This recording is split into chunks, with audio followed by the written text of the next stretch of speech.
Rebelle. Monsieur Jean-Jacques Mamba, on commence avec ça. Je pense que vous avez lu son point de presse où il évoque beaucoup de raisons qui l'ont poussé à justement rejoindre Corneille Nangaa et les autres. Corneille Nangaa qui est le coordonnateur de ce mouvement rebelle. Monsieur Pascal Olonje, votre point de vue, quel est votre avis? Comment vous avez réagi après avoir appris cela? Il a été votre DG, je crois bien, à CCT. Non, vous n'avez pas travaillé à CCTV. Comment vous avez réagi par rapport à ça? Merci d'abord pour la question, Dan. Jean-Jacques Mamba, c'est un ami, c'est un collaborateur. Il est devenu directeur général de CCTV pendant que j'étais directeur des programmes de CKTV. Nous avions le même bâtiment, deux chaînes appartenant à Jean-Pierre Bemba. Et donc, je le connais très parfaitement. Jusqu'à la dernière minute ici, où il n'avait plus de bonnes relations avec son parti. De son comportement un peu trop imbu, ça il faut le dire, face à ses collègues du parti. Et même à l'égard des autres journalistes, membres de CCTV à son temps. Ça il faut le dire. Un peu conflictuel. Vous posez la question, qu'est-ce qui a motivé la position de Jean-Jacques Mamba? Vous avez suivi la réaction de Prince, il va dans tous les sens. D'un côté, il veut soutenir, de l'autre, il veut l'encourager. Alors, il n'a pas été juste. La première des choses, c'est qu'il faut condamner fermement un tel acte. Mais je vais arriver à la condamnation. Mais je commence d'abord par relever quelques points injustes, peu fondés de son action, à travers le point de vue. Il dit ceci. En réponse au coup d'État constitutionnel opéré par M. Tshisekedi du 20 au 27 décembre 2023 à travers la forfaiture électorale qui a conduit à la désintégration de l'opposition institutionnelle, les Congolaises et Congolais de tous les horizons, mus par la volonté commune de préserver l'unité nationale et réunis autour des idéaux de paix, de justice, de liberté, de cohérence nationale, de stabilité et de consolidation du pacte républicain, ont décidé, sur le fondement de l'article 64 de la Constitution, d'unir force, courage et intelligence en créant l'Alliance Fleuve Congo, AFC en sigle, pour faire barrage à la dérive totalitaire de Tshisekedi. Et donc, ici il dit que si il est mécontent, c'est parce que Tshisekedi a organisé un coup d'État électoral de ces élections ici, de quoi nous avons créé l'alliance Fleuve Congo. Or, cette alliance a existé bien avant les élections. Ça, c'est mensonge. Vous allez comprendre que la justification qu'il avance en termes de frustration, ça n'a pas de sens ici. L'alliance a été créée bien avant. Les élections ont été organisées après. S'il y aurait eu coup d'État, on ne peut pas lier ce coup d'État électoral, selon lui, face à la création de l'alliance qui avait précédé les élections. C'est un mensonge. Deuxièmement, lorsqu'on parle de l'article 64, le sens de l'article, c'est lorsque quelqu'un prend le pouvoir par la force. La question fondamentale et intelligente en même temps, c'est de se poser comment on prend le pouvoir par la force dans le cadre démocratique. Vous avez des institutions. Chaque institution donne son avis par rapport à son pouvoir sur ce qui a été élection. Est-ce que de ce point de vue, on peut parler de la prise du pouvoir par la force? La réponse est simplement non. Alors, le coup d'État, un coup d'État, le coup d'État, c'est lorsque vous allez vers les institutions, vous déstabilisez les institutions, vous prenez le pouvoir. Vous avez fait un coup contre l'État. Mais il vous dit le coup d'État institutionnel. Mais d'abord, sur le plan sémantique, c'est pas vrai. sur le plan sémantique, ça ne colle pas. Ce sont des allégations infondées. Il dit que les élections du 20 décembre, du 20 au 27 ont été une forfaiture électorale. Je vous ai démontré qu'il a forcé un argument, mais il a été peu pointu du fait que l'alliance a été créée avant. On ne peut pas justifier. Si c'était que l'alliance a été créée après les élections, on allait les concéder. Mais maintenant, l'alliance est créée avant. Lui parle du coup d'État après les élections, mais il lit ce qui nous a poussé de créer l'alliance. C'est une contradiction, non, ça n'a pas de sens. Ça manque un fondement. Comment on peut parler d'un coup d'État dans les élections organisées ici en 2023 en toute sincérité, mes frères? Même si on peut parler d'une désorganisation, même si on peut avoir des failles quelque part, je suis en face de Prince Epeng, politologue de son État. Peut-on parler d'un coup d'État à travers ces élections? Et la preuve, regardez l'attitude républicaine de l'opposition. Nous avons assisté aux élections de 2006. Nous avons assisté aux élections de 2011. Nous avons assisté aux élections de 2018. Nous venons d'assister aux élections de 2023. Je ne pense pas qu'après élection, on a eu un moment très calme de la part de l'opposition comme ce moment. Le nom dit c'est quoi? Oui, nous acceptons, parce que l'évidence a été telle que. Il ne peut pas justifier. Donc, j'évolue. Ah, c'est le premier argument qu'il a avancé. Le premier argument qui est mauvais. Nous savons que l'article 220 de la Constitution définit le mandat. Et c'est verrouillé. Nous devons éviter ça. Ce comportement ne peut pas encourager. Le mandat est de 5 ans, une fois renouvelable. Félix a fait ses 5 ans. Il est allé aux élections. Il est élu. Il a les autres 5 ans. Mais on ne peut pas maintenant vouloir avoir la culture de la rébellion. Nous avons vu ça. D'autres sont allés aussi contre Kabila en 2012. Il y a certains qui sont allés aussi. Avec le M23, ils ont pris les armes. Nous devons refuser ça parce qu'il y avait des Congolais. Le vrai problème, c'est quoi, Dan? Le vrai, je dis bien le vrai. Oui. C'est la tendance d'aller au dialogue. Les gens ont pris l'expérience de... C'est vraiment une pression pour aboutir à un dialogue. Voilà. Non, pas mot de pression. Le fait qu'on parle déjà du dialogue, les gens aimant le positionnement, et ils veulent maintenant aller de l'autre côté pour chercher le pouvoir. Lorsqu'on va dialoguer, il y aura partage de pouvoir, ainsi de suite. D'accord. On a l'expérience de Sun City. Ils ont les textes signés avec le M23. Merci. Non, je ne vais pas terminer avec les dispositions qui veulent l'intégration politique de ces acteurs. Et voilà pourquoi, parce qu'on évoque aujourd'hui la probable organisation du dialogue. Donc, faisons ceci pour nous permettre d'entrer. Mais en fait de compte, qu'est-ce que le gouvernement devait faire sur cette question? Qu'est-ce qu'il devait faire? Le pouvoir alors. Il faut sanctionner très sévèrement pour décourager toute autre personne qui oserait poser le même acte. Sanctionner très sévèrement. S'il a des avoirs ici, il faut saisir les avoirs. S'il faut coopérer avec d'autres pays pour que... Monsieur Pascal Ondié, la question de la répétition de l'histoire, ceux qui ont pris pour les armes hier à l'époque, AFDEL, RCD, on va dire même CDLI, c'est ça, on a aussi appris les armes. Ouais. Voilà, tous ces gens qui ont pris les armes, qui ont été à l'issue des accords nommés à des postes juteux, justement. Voilà.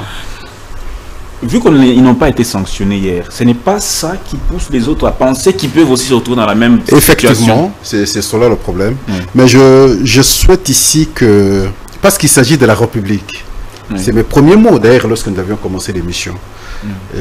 Nous sommes des gens qui tiennent le flambeau pour montrer la voie aux autres.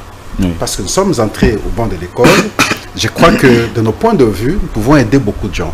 Au-delà de nos tendances, une question républicaine comme celle-ci, nous devons l'analyser froidement, avec objectivité, parce que la position qu'elle occupe aujourd'hui, l'autre peut l'occuper demain. Voilà pourquoi nous devons en tout cas tenir compte de tout ça. L'article 60, je veux que nous soyons plus pertinents sur les aspects. L'article 64 de la Constitution n'autorise à aucun citoyen de prendre les armes, mais plutôt par des voies démocratiques pour faire échec. Donc, En d'autres termes, lorsqu'on prend les armes, on est en dehors de l'article 64 de la Constitution. On ne peut plus l'évoquer. Ici, Jean-Jacques Mamba prend les armes. Il ne peut plus évoquer l'article 64. L'article 64, c'est dans le cadre démocratique. Vous menez vos actions républicaines pour empêcher cette personne qui prend le pouvoir par la force, entre guillemets. Sortir de ce cadre, n'utilisez pas l'article 64. Je crois qu'on se met d'accord. Je suis en face d'un politologue. Je crois qu'il peut bien comprendre. Les causes de frustration, quelle que soit leur nature, chers frères, ne peuvent pas nous pousser, nous autres, d'aller prendre les armes, tuer les propres frères. Non, ça nous devons refuser. Nous ne pouvons pas encourager ça. Le contexte également doit être évoqué ici. Parce que souvent nous reculons. Nous voyons l'OMRC à son temps. Ils ont pris les armes à l'époque de... Non, le contexte d'aujourd'hui, c'est que nous avons le pacte républicain. Nous avons la Constitution. Nous avons enterré Hassan City et à travers le référendum des élections ici, nous sommes dit, pas question qu'un quelconque monsieur puisse prétendre prendre le pouvoir par les armes. C'est la Constitution que nous avons aujourd'hui. Alors maintenant, le contexte de 98-99 n'est pas celui d'aujourd'hui. À l'époque, on n'avait pas le pacte. On n'avait pas un document qui pouvait, ou cette Constitution qui pouvait nous unir et fondée sur laquelle toutes nos aspirations. Mais aujourd'hui, nous avons la Constitution avec ses interdits.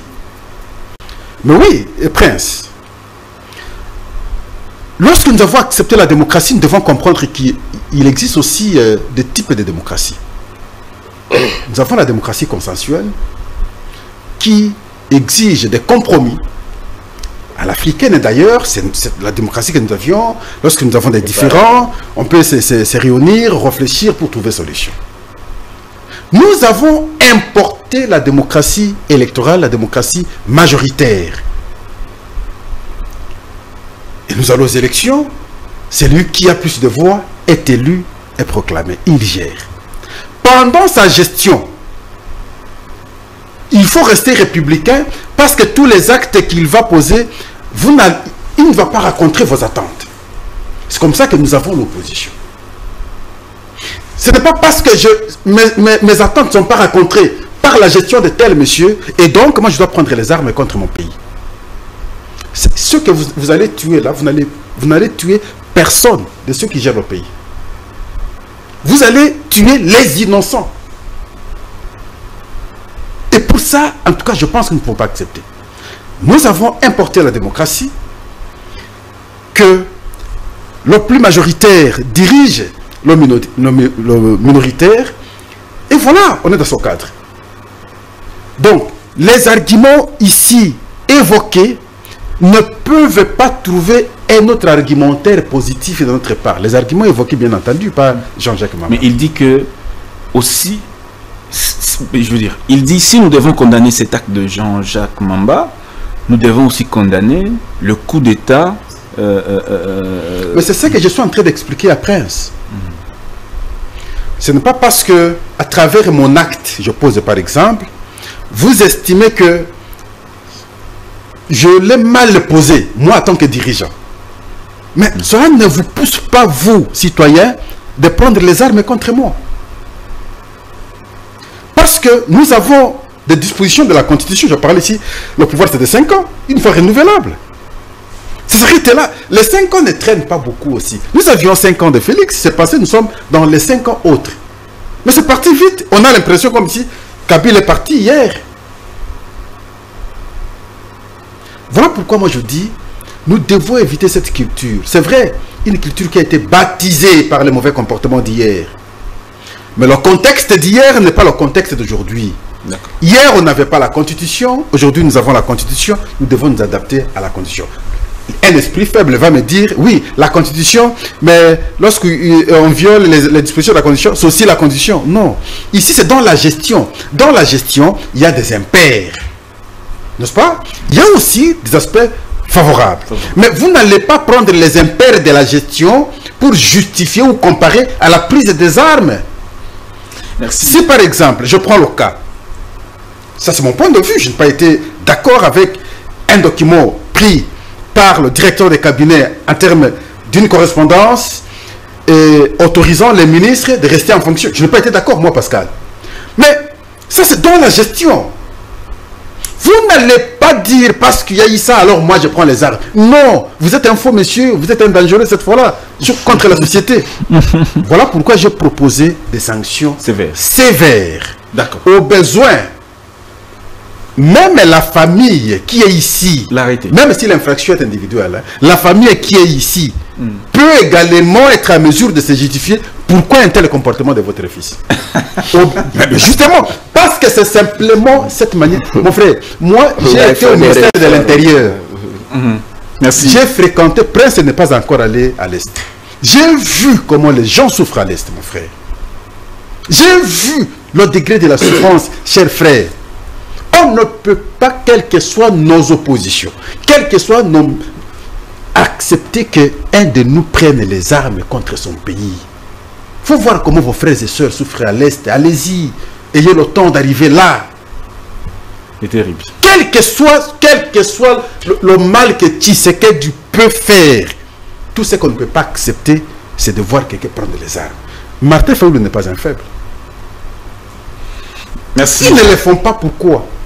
Voilà un exemple patent. Nous devons partir de ces exemples pour encourager et dire que ceux qui le font aujourd'hui ne méritent pas être comme ça, libre.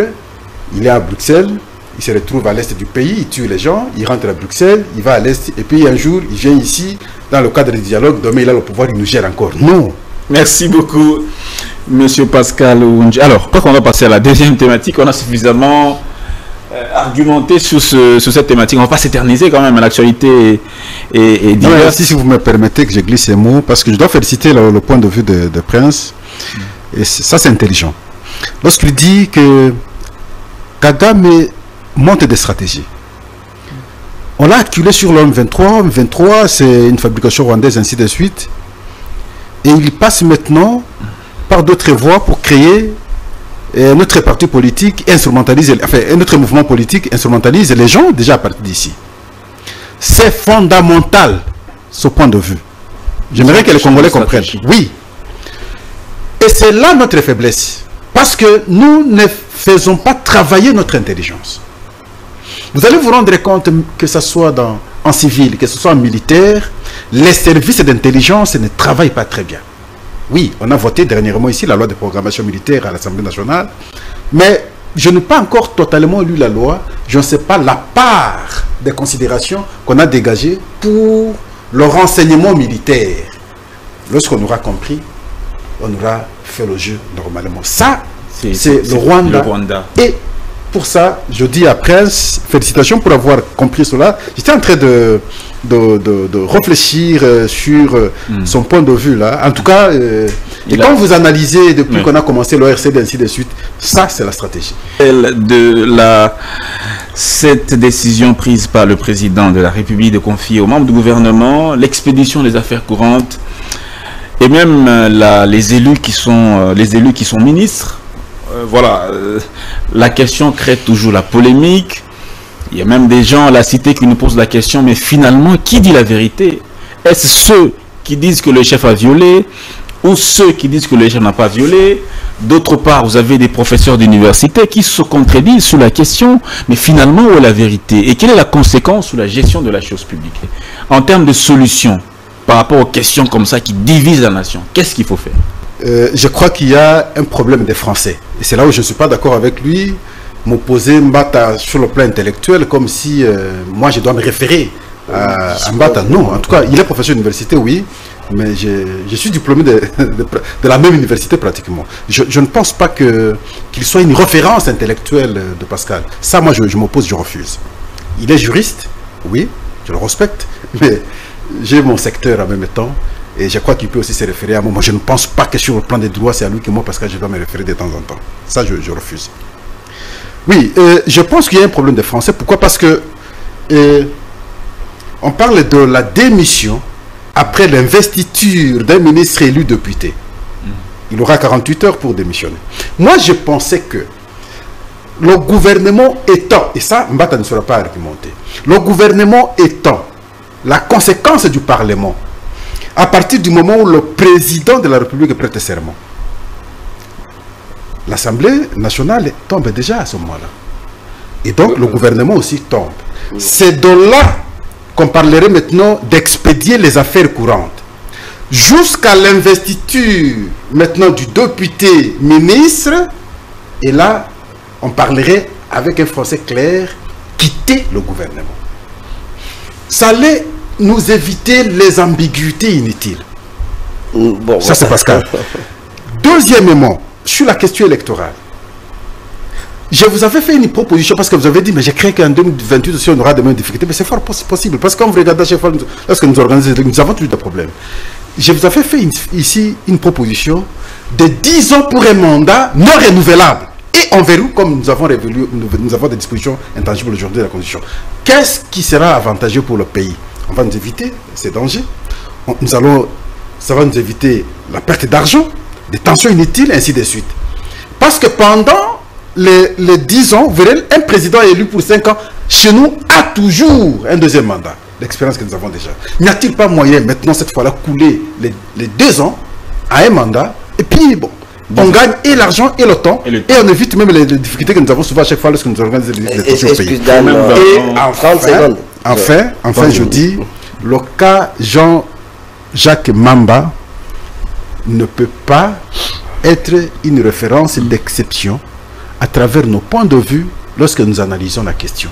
Nous devons condamner, décourager, proposer des sanctions et le gouvernement, sinon, si c'est le gouvernement, notre justice doit effectivement, impérativement proposer des sanctions très sévères contre Jean-Jacques Mamba pour que cela décourage d'autres qui ont les mêmes velléités d'aller prendre les armes contre nos propres frères et donner raison indirectement à Kagame, comme nous avons analysé ici. Ça, nous devons nous opposer. Merci beaucoup.